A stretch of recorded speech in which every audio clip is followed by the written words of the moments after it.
नमस्कार। बड़ी खबर में आपका बहुत बहुत स्वागत है। इस वक्त श्रीनगर से सीधे आपके पास लाइव आ रहे हैं और मेरे पीछे सुबह से जो श्रीनगर में आज भारी बर्फबारी हुई है, इस सीजन की पहली बर्फबारी हुई है, उसका आपको कम से कम कुछ जरूर देखने को मिलेगा। किस तरीके से पूरा शहर जो है वो बर्फ की चादर में ढका हुआ है। रुक रुक के बर्फबारी हो रही है। काफी ज्यादा बर्फबारी हुई और बीच में एक दो बार बारिश भी, उसकी वजह से काफी मुश्किल हो गया है चलना फिरना यहां पर। लेकिन इसी बर्फबारी के बीच कन्याकुमारी से 135 दिन पहले 4000 किलोमीटर का सफर तय करके जो भारत जोड़ो यात्रा चली थी, वो अब श्रीनगर में आज उसका समापन हुआ। जिस तरीके से कांग्रेस पार्टी ने उसकी तैयारियां की थी, वैसा तो कांग्रेस पार्टी का पूरी तैयारियों में थोड़ा परेशानी जरूर हुई। लोग नहीं इकट्ठे हो पाए, बस कांग्रेस के जो नेता बाहर से आए थे वही यहां पर रुक पाए। कई लोगों को आज भी आना था, ऑपोजिशन पार्टीज को भी कांग्रेस ने जो आज न्योता दिया था वो भी नहीं पहुंच पाए क्योंकि कई सारी फ्लाइट्स नहीं चल पाई। और इस भारी बर्फबारी और ठंड के बीच में लेकिन राहुल गांधी ने एक बार फिर से कोशिश की भारत जोड़ो यात्रा का जो उनका पूरा मैसेज है, जो उनका पूरा संदेश है, उसको आगे रखने की, और साथ ही साथ एक इमोशनल कनेक्ट कहीं ना कहीं जम्मू कश्मीर के लोगों के साथ भी स्थापित करने की राहुल गांधी ने कोशिश जरूर की। यहां पर जो राहुल गांधी के साथ सुबह प्रियंका गांधी भी नजर आई। कल लाल चौक पर झंडारोहण हुआ था। आज कांग्रेस के ऑफिस में जाकर मल्लिकार्जुन खड़गे ने तिरंगा झंडा फहराया। प्रियंका गांधी और राहुल गांधी साथ में थे और बाद में जिस तरीके का उनका भाई बहन के रिश्ते के बारे में बात होती है, बर्फबारी जो हो रही थी उसके बीच में वो बर्फ से एक दूसरे पर खेलते हुए भी नजर आए। लेकिन इसके राजनीतिक मायने भी बहुत हैं और अब ये बात धीरे धीरे अब ये बात सामने आएगी, समझने की कोशिश की जाएगी कि किस तरीके से क्या राहुल गांधी और प्रियंका गांधी जो हैं वो ये जो राहुल गांधी की यात्रा है, इससे कांग्रेस को लाभ क्या हुआ, हासिल क्या हुआ, नुकसान क्या हुआ और इसके राजनीतिक मायने क्या होंगे, इन सब पर चर्चा करेंगे। लेकिन आज पहले किस तरीके से राहुल गांधी ने आज ये पूरी जो यात्रा है उसके ऊपर बातचीत की। भारी बर्फबारी के बीच में राहुल गांधी का एक लंबा 35 मिनट का भाषण रहा। क्या क्या उन्होंने कहा ये भी आपको सुनवाते हैं। यात्रा का लक्ष्य है कि ये जो फोन कॉल हैं, चाहे ये आर्मी के हों, चाहे सीआरपीएफ के हों, चाहे ये कश्मीर के लोगों के हों, फोन कॉल बंद हो। पीछे कर आप भैया, हाथ पीछे कर आगे। ओ भैया हेलो, इसको बोलो किसी बच्चे को, किसी माँ को, किसी बेटे को ना लेना पड़े। मेरा लक्ष्य ये जो फोन कॉल हैं इनको बंद करने का है। तो राहुल गांधी ने इस पर अपनी बात रखी, लेकिन बीजेपी ने भी आज इस पर जबरदस्त पलटवार किया। भारत जोड़ो यात्रा पर सुधांशु त्रिवेदी ने भारतीय जनता पार्टी की तरफ से राहुल गांधी पे मोर्चा खोला और उन्होंने ये कई बातें कही। उन्होंने कहा कि जो राहुल गांधी कहते हैं कि देखिए हम यहां पे चल के आ गए, उसके आने के पीछे जो सुरक्षा बीजेपी की सरकार में यहां पर प्रदान की गई है वही सबसे बड़ा कारण है। भारत जोड़ो की जब बात होती है, भारत तोड़ो कब हुआ था? जब भारत माता के 2 टुकड़े हुए, उस समय कांग्रेस पार्टी के अध्यक्ष और अंतरिम सरकार के प्रधानमंत्री के रूप में, जब उन्होंने 2 सितंबर 1946 को अंतरिम सरकार के प्रधानमंत्री के रूप में नेतृत्व करते हुए नेहरू जी नेतृत्व कर रहे थे, तब बाकायदा सिग्नेचर करके यह प्रस्ताव पारित किया गया था कांग्रेस की एग्जीक्यूटिव में। यानी जिसे कह सकते हैं कि आपकी भारत को क्या जोड़ा था कि आधा पंजाब गया, कश्मीर गया और चला बंगाल गया और चीन के हाथों मानसरोवर का वहां ऊंचा भाल गया। चलिए, तो बीजेपी का अपने हिसाब से इस पे अटैक था। इसी राहुल गांधी कह रहे हैं कि इसी भारतीय जनता पार्टी की सोच के खिलाफ ये पूरी भारत जोड़ो यात्रा है। लेकिन क्या खोया क्या पाया भारत जोड़ो यात्रा से? जो इतने 4000 किलोमीटर का 145 दिन का 35 दिन का सफर रहा, उसमें क्या खोया क्या पाया कांग्रेस पार्टी ने? सबसे पहले बात करते हैं इससे जो पॉजिटिव्स निकल के आए हैं उनके बारे में बात करते हैं कि भारत जोड़ो यात्रा से कांग्रेस पार्टी को फायदा किस किस बात में हुआ है। सबसे बड़ा फायदा जो कांग्रेस पार्टी को हुआ है या कहें राहुल गांधी को हुआ है, उनकी छवि में एक पॉजिटिव बदलाव लाने में जो पूरी ये यात्रा है उसने एक अहम भूमिका निभाई है। कांग्रेस में छाई उदासीनता जो है उसको ऊर्जा मिली है। कहीं ना कहीं ये देखने को जरूर मिला है कि भारत जोड़ो यात्रा से कांग्रेस का जो काडर है उसमें नई शक्ति, नई ऊर्जा जरूर आई है। कांग्रेस की मूल विचारधारा को एक बार फिर से स्थापित करने की पूरी कोशिश की गई है और राहुल गांधी उसी विचारधारा पर चलते अभी फिलहाल नजर भी आए हैं। बीजेपी के हिंदुत्व राष्ट्रवादी छवि के सामने खुद को एक विकल्प के तौर पर साबित भारत जोड़ो यात्रा के कम से कम दौरान राहुल गांधी और कांग्रेस कर पाई है।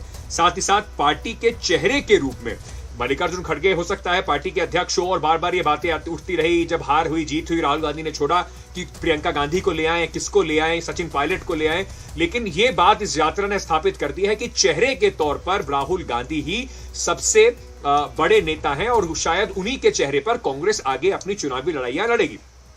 लेकिन क्या क्या ऐसी चीजें हैं जिसको आप कहीं ना कहीं असफलता मान सकते हैं, क्या क्या चीजें भारत जोड़ो यात्रा नहीं कर पाई, इस पे भी थोड़ी चर्चा कर लेते हैं। क्या क्या नहीं कर पाई है भारत जोड़ो यात्रा। राहुल गांधी की छवि जो है उसमें तो भारत जोड़ो यात्रा ने कहीं ना कहीं बदलाव किया है, लेकिन उसका राजनीतिक संदेश जो है वो अस्पष्ट रहा है। क्या राजनीतिक संदेश है, किन मुद्दों पर आप चुनाव लड़ना चाहते हैं, वो बातें राहुल गांधी ने ज्यादा नहीं करी, यात्रा नहीं कर पाई। कांग्रेस से ज्यादा राहुल गांधी केंद्र में रहे, उनके ऊपर स्पॉटलाइट रही, तो कांग्रेस पार्टी को कितना फायदा हुआ हो या ना हुआ हो, राहुल गांधी को इसमें पर्सनल फायदा जरूर हुआ है, उनकी छवि को जरूर हुआ है। बीजेपी के खिलाफ विरोधी पार्टियों को एकजुट ना कर पाना एक असफलता है कांग्रेस पार्टी की। सब पार्टियों की अपनी अपनी राजनीति है, लेकिन विरोधी जो पार्टियां हैं उसमें कहीं ना कहीं देखा गया कि राहुल गांधी पूरे तरीके से सारी विरोधी पार्टियों को अपने साथ नहीं ला पाए। कांग्रेस की अंदरूनी जो कला है उस पर कुछ खास इसका इंपैक्ट नहीं दिखा। सचिन पायलट, अशोक गहलोत की लड़ाई जारी है, कर्नाटका में भी कौन बनेगा मुख्यमंत्री उसकी लड़ाई भी जारी है। अगर कांग्रेस जीतती है वहां तो विपक्षी दलों के नेता के रूप में कांग्रेस उभर नहीं पाई, अपनी पोजीशन नहीं कर पाई, और साथ ही साथ हाल के हुए राज्यों में इस यात्रा का कुछ खास असर नहीं दिखाई पड़ा। ये कुल मिलाकर भारत जोड़ो यात्रा की जो है असफलताओं में जरूर अभी फिलहाल देखा जा सकता है। अब क्योंकि यात्रा हो चुकी है, इसके आगे क्या, इसके आगे कांग्रेस के लिए क्या क्या चुनौतियां हैं, इस पर भी फटाफट नजर डाल लेते हैं। कुछ सवाल जो है वो कांग्रेस के लिए होंगे। सबसे बड़ा सवाल कांग्रेस के लिए अब यह होगा कि भारत जोड़ो यात्रा के बाद कांग्रेस की क्या तैयारी है। 2024 सर पर आ खड़ा है। क्या कांग्रेस की आंतरिक पार्टी इकाइयों पर दोबारा काम करेगी, दोबारा से इलेक्शन होंगे, दोबारा से उनमें ऊर्जा फूंकी जाएगी? क्या यात्रा के फायदे को आने वाले राज्यों के चुनाव में भुना पाएगी कांग्रेस? क्या 2024 की रेस के लिए राहुल गांधी इस निरंतरता को बरकरार रख पाएंगे? कंसिस्टेंसी की जो बार बार बात होती थी वो कर पाएंगे? और भारत के वोटर से जुड़ाव कैसे स्थापित करेगी कांग्रेस? ये मास मूवमेंट में कैसे तब्दील होगी, ये भी अब सोचने वाली बात होगी। और क्या कांग्रेस के पास भारत को आगे ले जाने के लिए एक प्रभावशाली ब्लूप्रिंट है? सिर्फ मोदी, एंटी मोदी पॉलिसी नहीं, पर मोटा मोटा ये बात भी समझनी होगी कि कांग्रेस इसके अलावा एक कैसा विजन भारत को दे पाती है, भारत की समस्याओं पर वो कैसे काम कर पाती है। ये एक बड़ी चुनौती कांग्रेस के लिए अब होगी। इस वक्त एक ब्रेकिंग न्यूज आ रही है, भारत जोड़ो यात्रा से थोड़ा आपको अलग लेके जा रहा हूं, और ये बड़ी खबर इस वक्त हमारे पास आ रही है। ये खबर है जो एक जिनको संत कहा जाता था, जो अभी जेल में हैं रेप के मामले में, उन्हीं संत आसाराम को रेप के एक और मामले में दोषी करार दिया गया है। ये गुजरात के गांधीनगर के कोर्ट का फैसला है।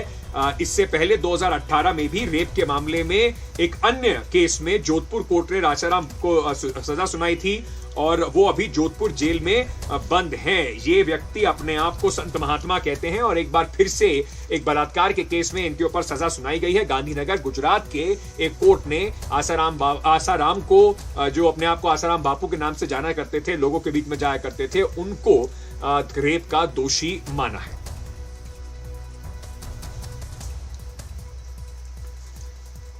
चलिए छोटा सा एक ब्रेक ले लेते हैं, जबरदस्त ठंड है, मैं अपने थोड़े हाथ गर्म कर लेता हूं। जब तक आप वापस आएंगे हम, क्योंकि पठान फिल्म की आज प्रेस कॉन्फ्रेंस भी चल रही थी, हमारे सहयोगी उमा शंकर ने भारत जोड़ो यात्रा के बीच में, बर्फबारी के बीच में पठान का कनेक्शन कश्मीर से भी जोड़ दिया है, वो भी आपको बताते हैं। जरा बने रहिए हमारे साथ।